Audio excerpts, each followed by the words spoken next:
All right, everyone, before we get started here, I want to let you know that the Trauma Therapist newsletter has launched.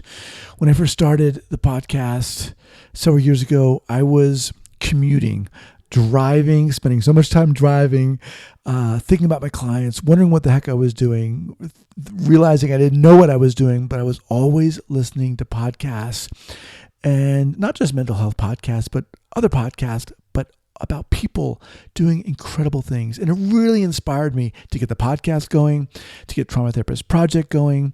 And I want to bring that excitation, that excitement to the Trauma Therapist newsletter, which is why each month, not only will you get delivered to your inbox information on books and articles and workshops and different modality each month, things that are happening in the news of trauma, conferences, events, schools and programs, but also in my favorite section, the Incredible People section, where we highlight each month a few people in this field who are doing amazing things, because it's not just what you know, right? It's also about being inspired to be who you are, to be authentic, to be genuine, to be vulnerable. And I hope, my hope is that through this Trauma Therapist newsletter, again, not only will you be informed and hopefully educated, but inspired to keep doing what you're doing and to be the best you that you can, which in turn will help you be the best therapist you can for those people who have been impacted by trauma. I invite you to become a subscriber today by going to the traumatherapistnewsletter.com. That's the traumatherapistnewsletter.com. All right, everyone, before we get started here, I want to let you know that the Trauma Therapist newsletter has launched. When I first started the podcast several years ago, I was commuting, driving, spending so much time driving, thinking about my clients, wondering what the heck I was doing, realizing I didn't know what I was doing, but I was always listening to podcasts, and not just mental health podcasts, but other podcasts, but about people doing incredible things. And it really inspired me to get the podcast going, to get Trauma Therapist Project going. And I want to bring that excitation, that excitement to the Trauma Therapist newsletter, which is why each month, not only will you get delivered to your inbox information on books and articles and workshops and different modality each month, things that are happening in the news of trauma, conferences, events, schools and programs, but also in my favorite section, the Incredible People section, where we highlight each month a few people in this field who are doing amazing things, because it's not just what you know, right? It's also about being inspired to be who you are, to be authentic, to be genuine, to be vulnerable. And I hope, my hope is that through this Trauma Therapist newsletter, again, not only will you be informed and hopefully educated, but inspired to keep doing what you're doing and to be the best you that you can, which in turn will help you be the best therapist you can for those people who have been impacted by trauma. I invite you to become a subscriber today by going to the traumatherapistnewsletter.com. That's the traumatherapistnewsletter.com. Trauma Therapist Podcast, episode 542.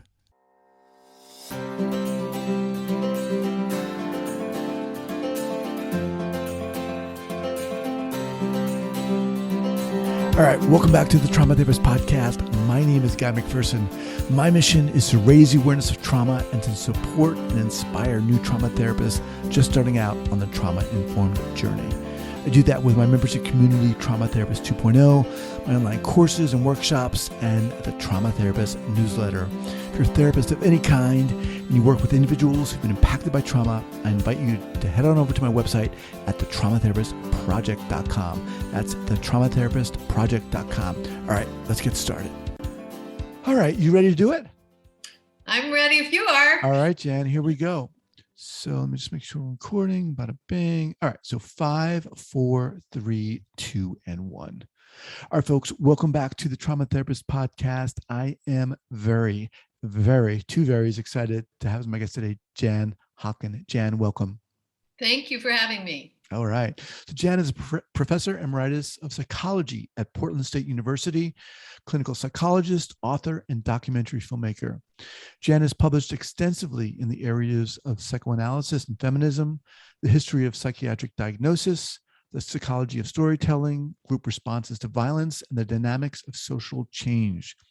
From refugee camps, war zones, domestic violence shelters, and asylums to drag bars and hip hop clubs, her project focuses on people who inhabit the border zones of society and their insights on the broader social order.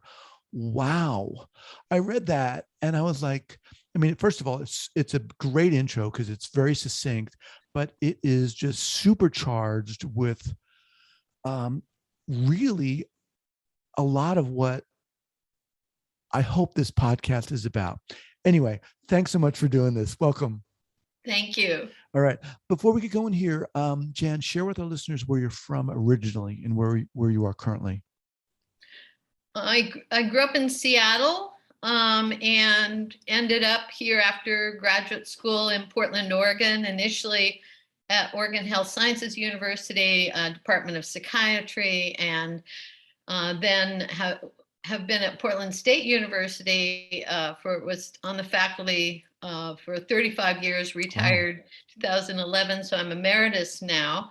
Had a clinical practice, but also have been, since my retirement, a visiting professor in a number of universities around the world, focusing on some of the themes you're taking up today, diagnostic dilemmas, and using the methods of documentary film or visual methods in the social sciences. I've been quite active in that as well, doing a couple films now on the work of climate resistance and movement lawyers working with climate activists.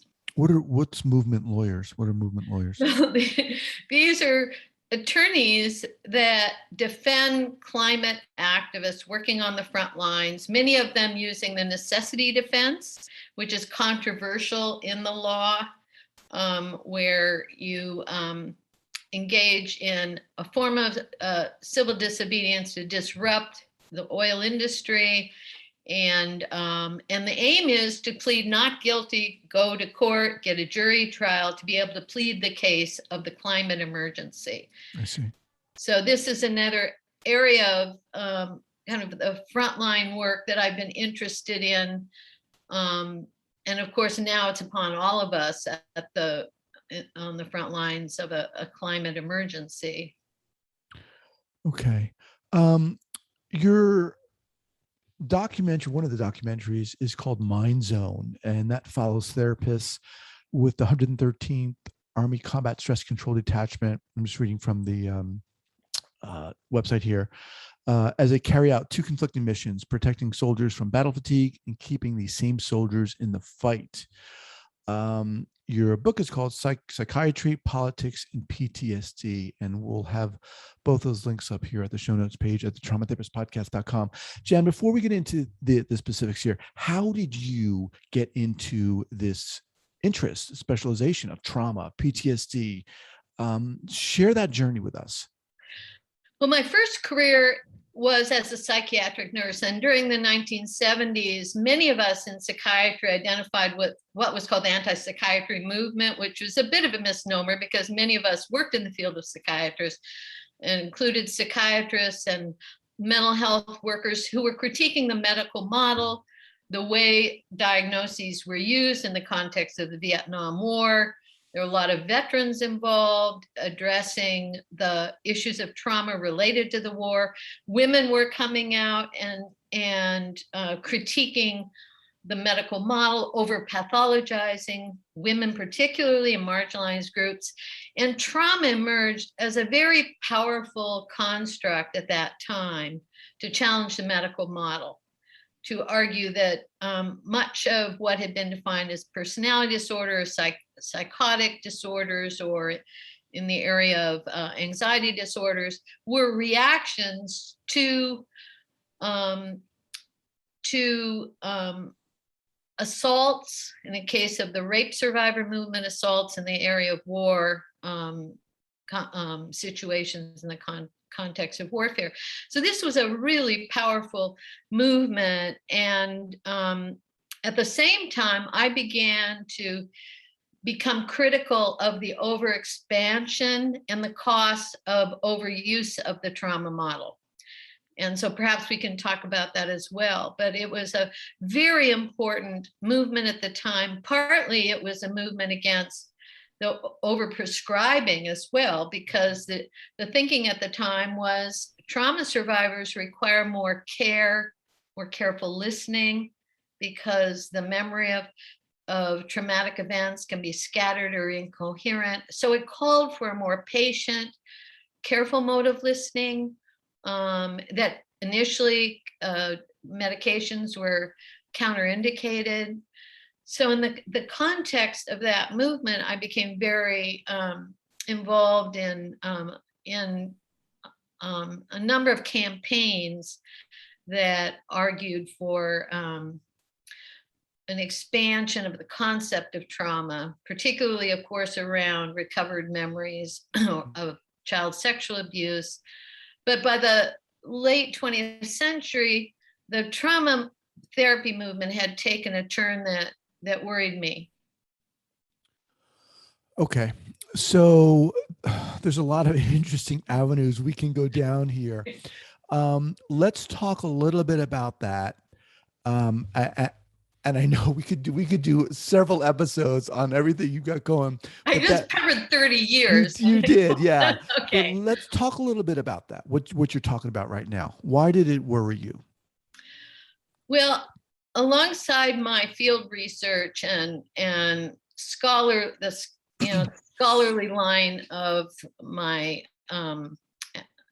academic work, I also had a clinical practice throughout my career. And I was supervising students who also, through my position at the university, were assigned to crisis lines and working in crisis facilities. And increasingly in the 90s, there was a focus on diagnosing women as suffering from multiple personality disorder. Satanic ritual abuse became a campaign, a kind of moral campaign to expose the number of children and adults, initially women, who had suffered unspeakable torment at the hands of Satan worshipers, many their parents, their neighbors, their pastors. And so I began to worry about these trauma narratives that initially had been rape survivors and survivors of war that now have become increasingly dramatic, and how difficult it was to question the veracity of them. Because the thinking at the time among clinicians in the 80s and 90s was you could err in the direction of underdiagnosing trauma, but not overdiagnosing it. So that was the burden. The social burden we faced was to fail to recognize the horror and scope of a trauma, micro holocausts everywhere. And at the same time, what you had going on the political level in this country was the dismantling of social welfare services, the dismantling of much of the public sector and privatizing, the rise of neoliberalism. So I began to pursue this line of analysis that suffering had to become more and more dramatic to cross that threshold of indifference. That everyday misery of poor people, of women burdened by 2 jobs, without support for childcare, the everyday mundane misery of people failed to cross that threshold, that you had to have a very riveting, dramatic story of trauma to command attention, including in the courts. So I know that's a big picture frame that I'm opening up here, but I think part of what happens with clinicians is that because our job is we see people one at a time and in a private, intimate space that's protected, understandably, and importantly, that sometimes that big picture context gets lost. how we're being shaped, even in our diagnostic decisions, our responsiveness to patients, by a larger framework that allows or disallows particular forms of suffering to be recognized. So that's been a lot of my life work as a clinician and a psychologist, is to bring that broader context into the picture, how we're all shaped by the kind of the cultural materials we have available to us and so on. So just to make sure I have this clear, part of what you're saying, and correct me if I'm wrong, is that all these horrific examples of trauma that were coming out more and more, becoming clear, they were kind of covering up, in a sense, or blinding what you used the word, kind of the day-to-day mundane trauma of existence, in a sense. And that was getting lost. Clinicians were not seeing that, we're not recognizing that was not shifting the needle as much. Yes, that is an argument. Of course, in a book I published over 20 years ago, Pillar of Salt, Gender, Memory, and the Perils of Looking Back, and my recent book and other articles I've published along the way, I've kind of tracked that. The evidence in support of that, or my line of argument, and the field research that I've drawn. But I think any construct has can be a kind of, or any clinical tool can be a two-edged sword. So the concept of trauma, the trauma therapy movement, and I call it a movement because it had enormous impact also on popular culture, the expansion of awareness of trauma, and the cultural problem of denial or dismissal or minimizing of suffering. But it had this other aspect to it that I felt was difficult to acknowledge among clinicians, including our own role as translators and interpreters of what was admittedly often inchoate or incoherent fragments of a past that people were trying to put together individually, or in some cases group formats. So I felt a big blind spot among our own clinical ranks was in recognizing how we could, without realizing it, shape and elicit more and more dramatic accounts, thinking the more dramatic the account, the more we're getting to the palpable, horrifying heart of a problem. And I saw many patients. Give me an example. Okay. I saw, for example, one patient that comes to mind, I saw her for a number of years and first sought me out in the 90s because I was a pretty well-known feminist as well as clinician in my town, in my city of Portland. And she had seen a therapist who had hypnotized her, and she came to me feeling uncomfortable with that therapist, but believing that if she could recover a memory of child sexual abuse, it would help make sense of her life and the many troubles she suffered from. And she felt she met criteria on many checklists she read online. She had some problems with eating, anxiety, a lot of the clinical symptoms people were associating with child sexual abuse survivors. And she trusted me as an academic, but wanted me to help her remember something that happened early in her life of which she had no memory. So my approach to her was not to give her a lecture on the unreliability of memory, but to say, well, let's work with what you do remember. And this was a young woman, had a lot of chaos in her family, a lot of neglect. And I said, it's sometimes hard to picture what wasn't there. And maybe you're looking for a devil in the closet because it's so hard to picture an empty closet. And so it was a way of acknowledging her search and not dismissing it. And I think that happened a lot with my scientific colleagues, who were very dismissive of this and said, clinicians, you're creating the thing that you're diagnosing. It's iatrogenic.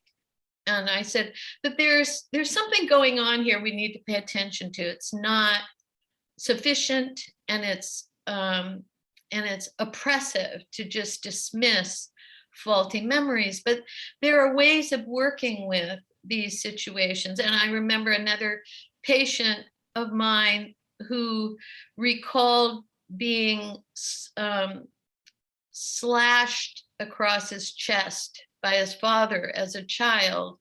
And then it came out later that he had had some surgeries that he felt ashamed of that explained his scars, and why it was better to have a story of being slashed by a gang than to be this little sickly kid who had scars from surgery. And so I became interested in what therapists also find compelling in a story. I remembered my own first experiencing a therapist as a young woman and realizing this therapist was particularly interested in a story I had of being molested by when I was babysitting, and how I had kind of fought and called the police. It was a valiant story, of fighting him off. But I thought this therapist is particularly interested in this story, where I didn't feel that was where my struggle lied as a young woman. So I think that sensitized me to this issue of what the third ear we talk about as clinicians is attuned to.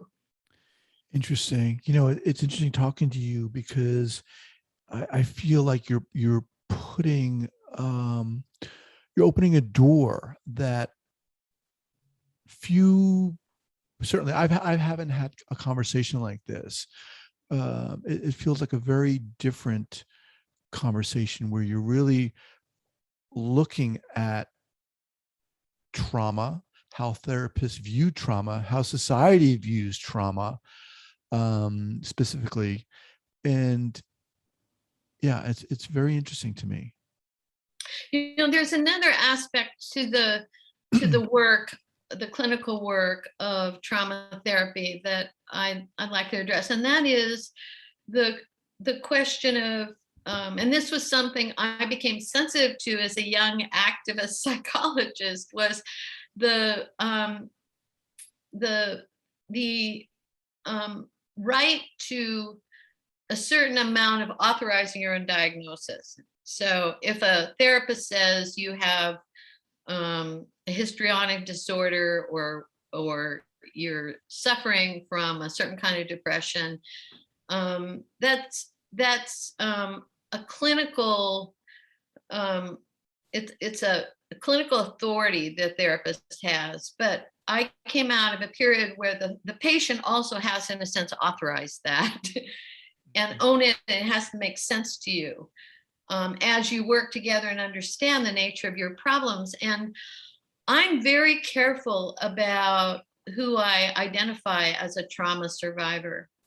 And in many places in the world where I've worked, particularly in Africa, places in Africa, there's a lot of distress about Western clinicians coming in and labeling whole groups of people trauma survivors, or those suffering from PTSD versus others. And because trauma also suggests there's some damage that resulted from your suffering.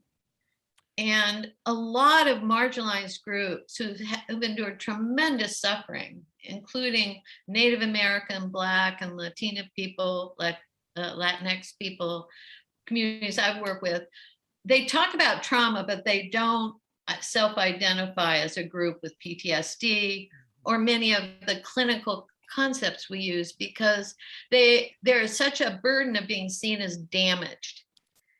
And I think we cannot assume that people who endure suffering are traumatized in the clinical sense. Isn't it important to recognize that there's a whole cultural component to the definition of trauma, how people define trauma? It's Yes. context specific, right? Yes, and that has interested me. I mean, part of the this new book on PTSD was emerged from my tracking how clinicians were using the PTSD diagnosis in different crisis zones and using it in a particular way that's very different from clinical practice. Like I rarely use that diagnosis myself, but it has enormous currency in institutional settings, in the courts, in the VA system. You're talking about the DSM PTSD definition? Yeah, the DSM category of PTSD. And it has a lot of currency. And then I began to wonder how it was being used in these institutional settings, because every diagnosis is it's a decision tree where you rule things out and rule things in, a differential diagnosis. So I think the use of this diagnosis in institutional settings, it was also came to be problematic, but also a way that clinicians were managing a dilemma that we face in these institutional settings, where it's a diagnosis that is a redemptive one, saying your symptoms are not your fault. It's a social responsibility to address the sources of your suffering, and you are not carrying a deficit or deficiency or a form of degeneracy that would explain it. So it's very redemptive in that sense, but it also has this cost attached to it, in terms of you have to partly produce a trauma story that meets certain criteria.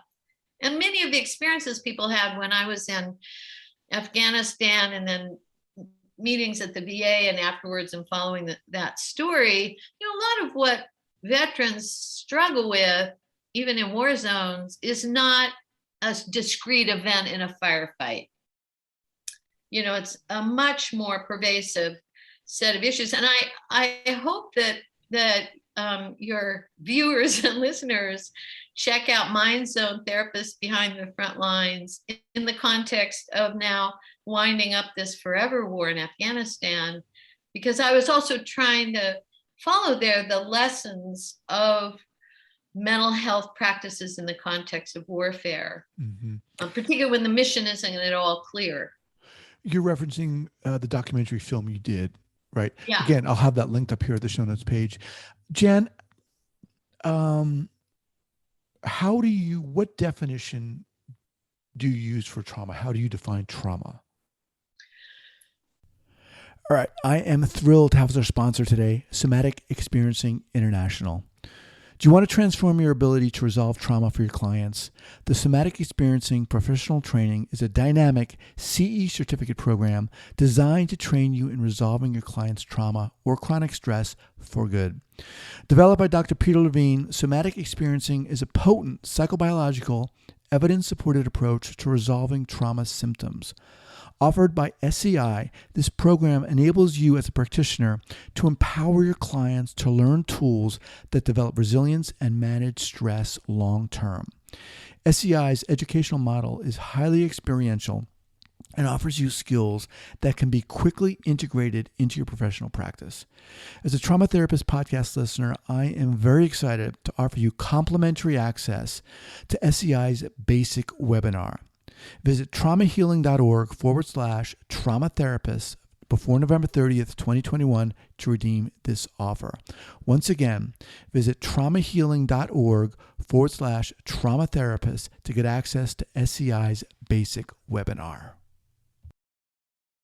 All right, everyone, I want to thank our sponsor for this episode, Upstart. Upstart is a fast and easy way to pay off your debt with a personal loan, and it's all online. Everyone knows so many Americans have experienced financial hardship in this last year. Upstart can help you regain your footing and get things back on track. They've been featured in Forbes, the Wall Street Journal, and CNBC, and they know you're more than just your credit score, and they're expanding access to affordable credit. Unlike other lenders, Upstart considers your income and current employment to find you a smarter rate for your loan.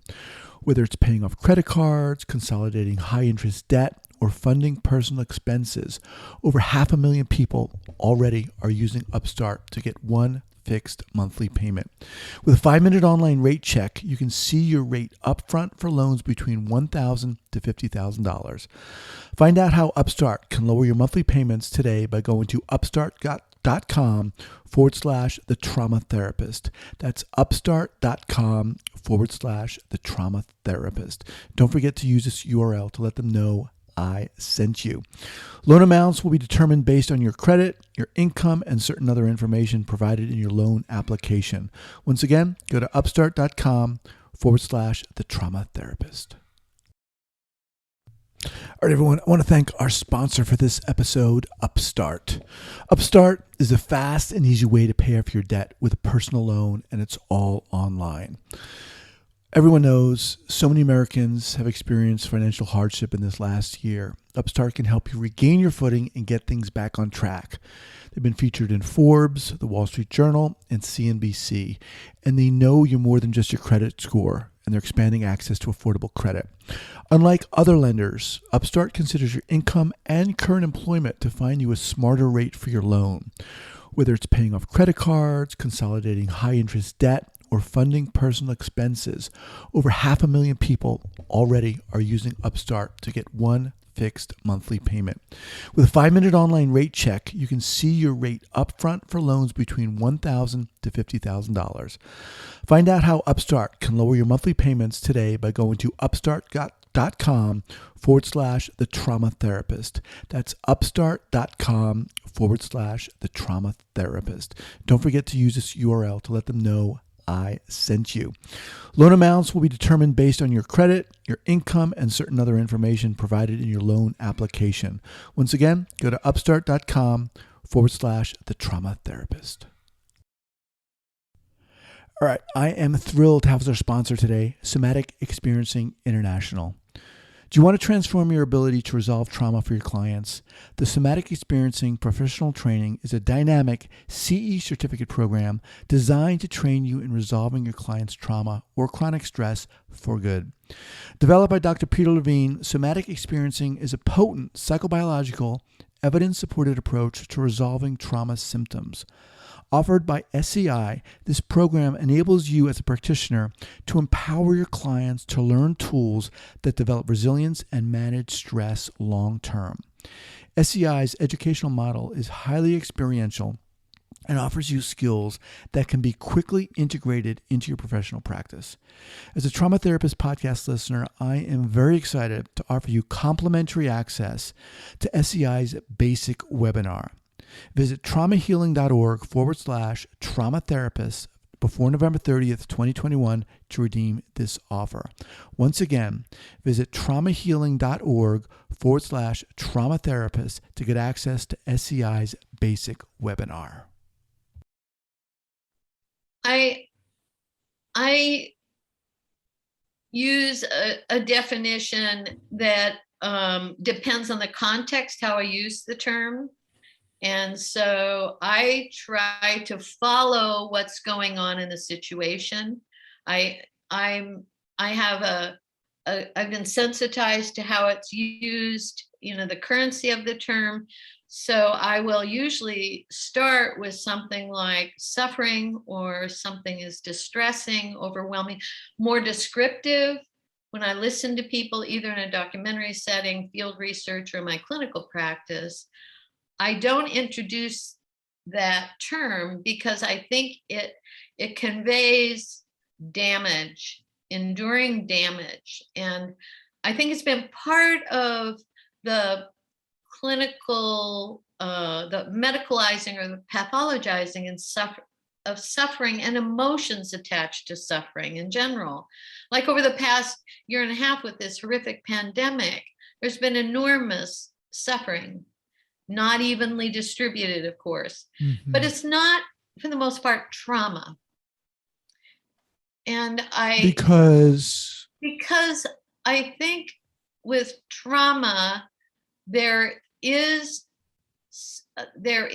enduring, lasting damage that also is associated with how that concept gets enlisted in various settings, that I think pulls away from the complexity of the dynamics of the situation. It also tends to rule out the conflicts that the individual experiences.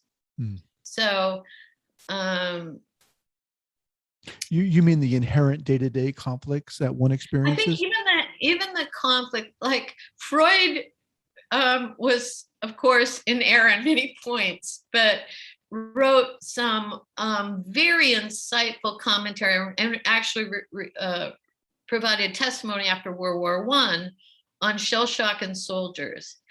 And one important observation that I have worked with in much of my writing is that the the the symptoms of soldiers were not that he was so blasted by the impact always of a bomb that he was rendered mute.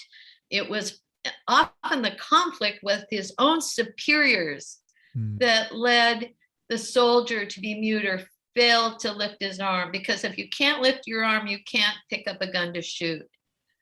And so Freud argued, I think rightfully, that trauma, which involves a kind of an internal external impact, like trauma therapy, trauma surgeons, trauma teams, they deal with a full impact of an event. So trauma model is an impact model. And what often then gets repressed by the trauma model is the struggle people have in the relational situation, not always with an evil monster overtaking them with a gun or some form of assault, but some other kind of dynamic that enlists them in a very destructive situation. So when I was following the PTSD stories in the military, it was actually forbidden to talk about your criticism of leadership in the military. You cannot talk about, while you're in active service, criticism of the command structure, or even the mission itself. So that comes up some in my film, this whole issue, you can't talk about the mission. So, but you can talk about a blast in a firefight. And so that is, since I feel the trauma model often marginalizes the struggles of a more dynamic nature and the conflicts people have with the situations they're in, I try to create room for that, because it does tend to get marginalized through much of the application of the trauma model. Yeah, really, really interesting. And I think really interesting for the listeners out there who are therapists.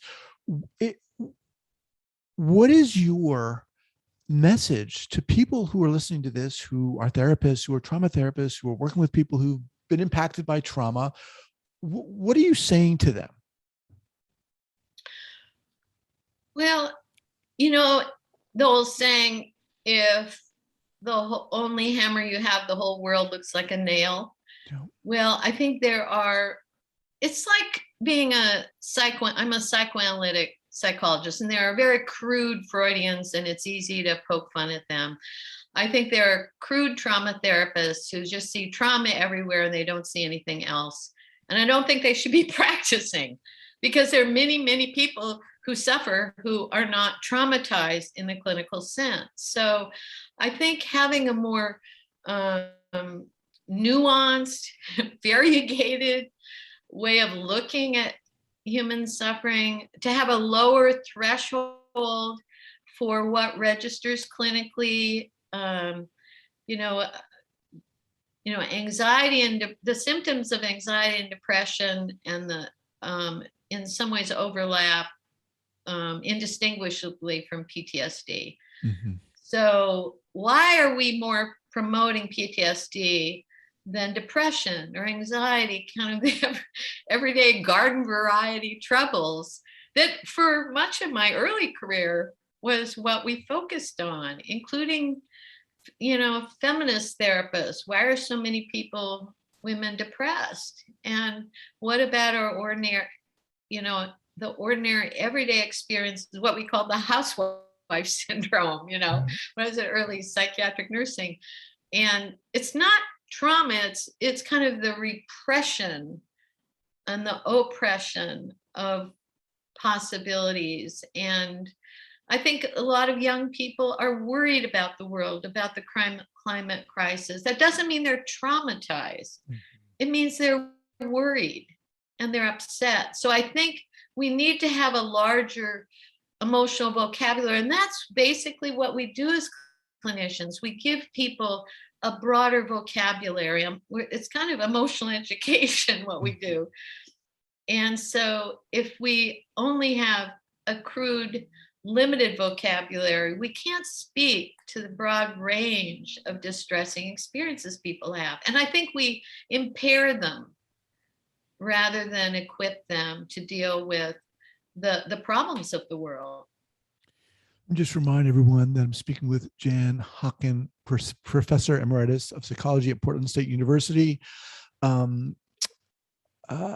Her film is called Mind Zone. It's a documentary. We'll have that linked up here at the show notes page at the traumatherapistpodcast.com. Her book, one of her books, Psychiatry, Politics, and PTSD, published by Routledge. Jan, what's the best way for people to find out about you and what you're doing? Well, I have a website, jhaken.com, jhaken.com. And many of my films, which are on related themes, troubled people in troubled places, are on the available. They're all available one way or another in different distribution avenues. And my books are listed there as well. Thank you for that question. Yeah, you're welcome. It's fascinating to me. I'm just looking on your website right now. One of the films is called Necessity, Oil, Water, and Climate Resistance. Another one is called Our Bodies, Our Doctors. Jan, my God, you are doing it. And it may seem like a lot of random topics, but these are all of my films focus on people carrying out difficult work, often behind closed doors or tall fences in various. I did a film on the Oregon State Hospital here in Oregon, where One Flew Over the Cuckoo's Nest is filmed. Wow. Why it was so hard to get in the hospital, why it was so hard to get out. And I really try to bring out the dilemmas of people, clinicians who are working in hard places. And Our Bodies, Our Doctors focuses on abortion doctors who've made this ethical commitment to being there for women in a difficult time. And that's another area that trauma has not been very useful. The overwhelming majority of women who have abortions have not been traumatized, have no symptoms of trauma.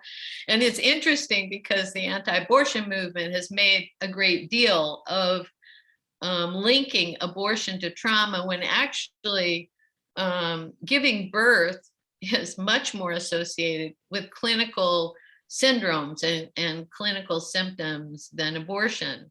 So a lot of my documentaries also have been about looking at how people work in settings and clinical work in various ways. A number of them include medical settings, but also mental health settings. Do you have a team you work with, or do you just pick up the camera and go? No. I do have teams. Sometimes I'll pick up a camera, but for nothing that I expect to get distributed anywhere. No, I usually have a pretty mobile team. There are usually 5 of us, 2 camera operators, sound recordist, and an assistant. We were able to even film during the pandemic using the rules by the state guidelines for filming during the pandemic, because we're a small unit outside, and so we were able to carry out that work.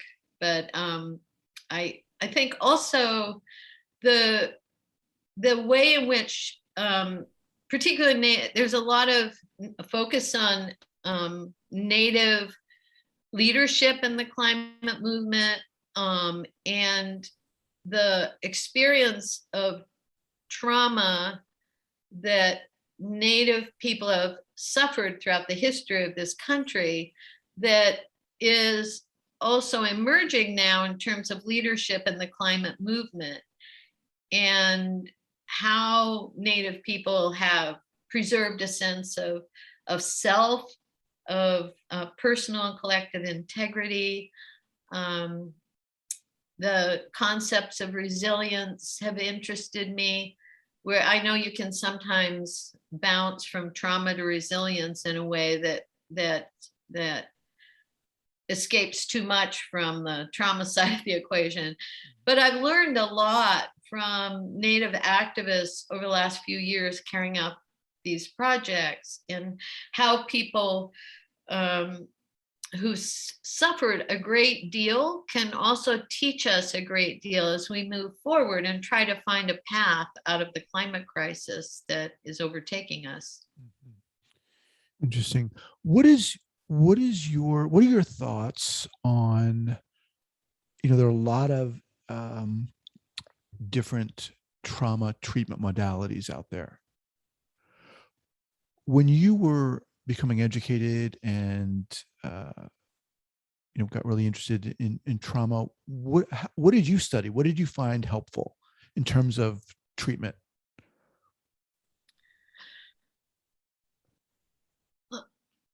I think some basic principles still apply in terms of careful listening.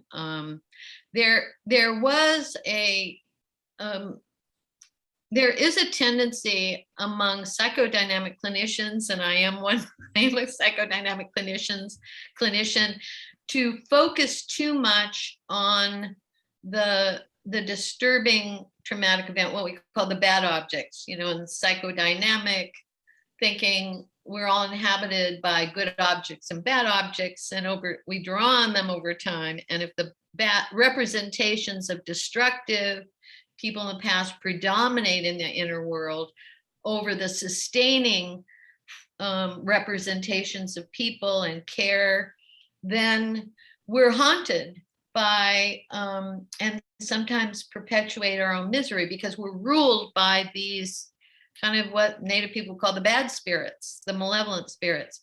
And I think there is a tendency among trauma therapists to focus too much on, quote, the bad objects, the destructive. And so I have found it over the course of my career, a consistent principle is to also be interested in what sustained people. So I've seen many people who were abused as children. And then I'm interested in, when you went to that neighbor for help, ran next door, what was that like for you? And you hear her voice there, because sometimes I think a misconception of early students, and when I was training students as therapists, was, well, the real work is to go after the bad, because that's what's been denied, minimized, or repressed. But the good also gets repressed. People who might have loved you, who also were bad for you. I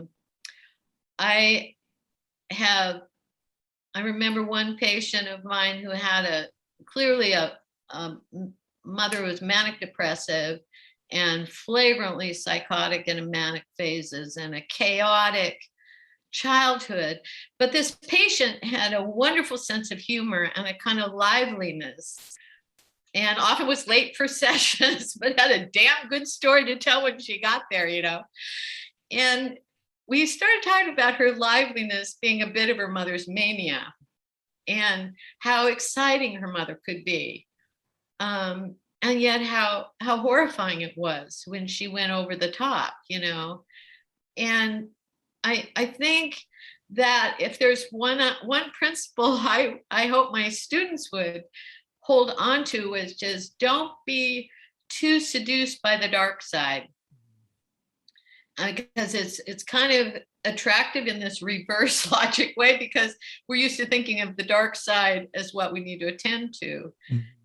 We don't want to escape that, but it's also important for people to be able to gather up the good objects. Right.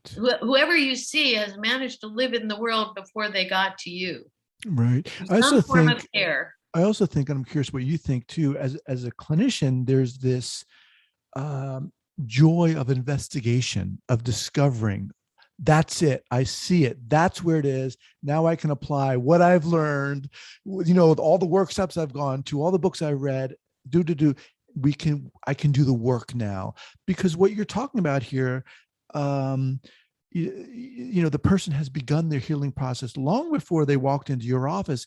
There's something very, there's something very almost simplistic about that. I think we would call it the beauty of parsimony. Yeah. But I think what you're saying is so important. And look, I mean, I could go on here forever, because I think I'm going to have you back, Jan, and I'd love to maybe to talk about what we had planned on talking about, which was the moral injury. Moral injury. And we're going to have to do another episode if you'd be willing to come back. I would love that, because one of the almost predictable responses of audiences of clinicians when I was shown Mind Zone for years, it was shown, and I still show it occasionally, which I welcome, to clinical audiences, is that the corrective to the limits of PTSD is this concept of moral injury. And I think there are some problems with how that, I don't see it as a real corrective to the problems of PTSD, but we can take that up a different time. I'd love to talk about it, because a lot of clinicians I know have kind of embraced that concept, and for good reasons, recognizing kind of the physiological focus of PTSD, often the narrowness of it. Okay, definitely we'll do that. Let's close out here. And again, we'll have your books up and films up on the show notes here at the traumatherapistpodcast.com. But share with our listeners, as we close out, a go-to book recommendation, something that's inspired you, whether trauma related or not, or whatever. Well, I would often assign literature in my psychopathology class, which I routinely taught, and often would focus on childhood abuse and the lessons of the trauma movement. And the works I found particularly profound were the novels of Toni Morrison. And so one book that I would work with in the class as one of the most important books you could read about trauma was The Bluest Eye. Okay. And it has a part of what's so important about it is how many of the people in this tragically traumatized girl's life are kind of implicated, not equally, but sharing in some way in the suffering of this girl. And it's a powerful book.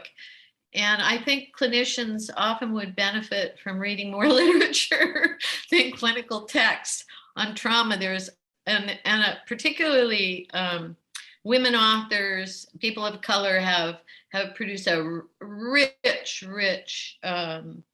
tradition of literary works on trauma.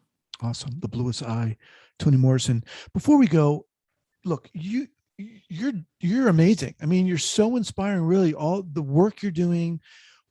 You're definitely on a mission. What's your mission?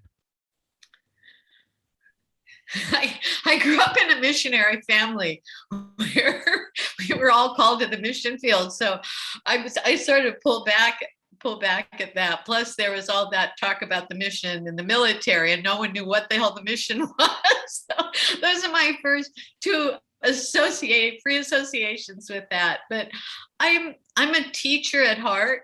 So even as a clinician, documentary filmmaker, my mission is to take complicated social questions of psychological concern that tend to be oversimplified or bifurcated into, good, bad, simple categories, to bring a more complex way of understanding social problems that help us to think and be engaged in dialogue in a more productive way, in addressing the problems we are facing around the history of racism, the history of socially produced suffering, the climate crisis. The climate crisis is my current mission, and I've started writing a book on what I've learned interviewing over 200 activists over the last 3 years on that crisis, and what psychology can bring to it. And so that's always an interest. What can we, with humility and not overstating what we know, what we can bring as psychologists and therapists to understanding of social problems as just one part of a conversation. Awesome. Jen, awesome having you on here. Thank you so much. It was an honor. Thank you so much for inviting me. It's been great talking with you. All right. Take care. You too.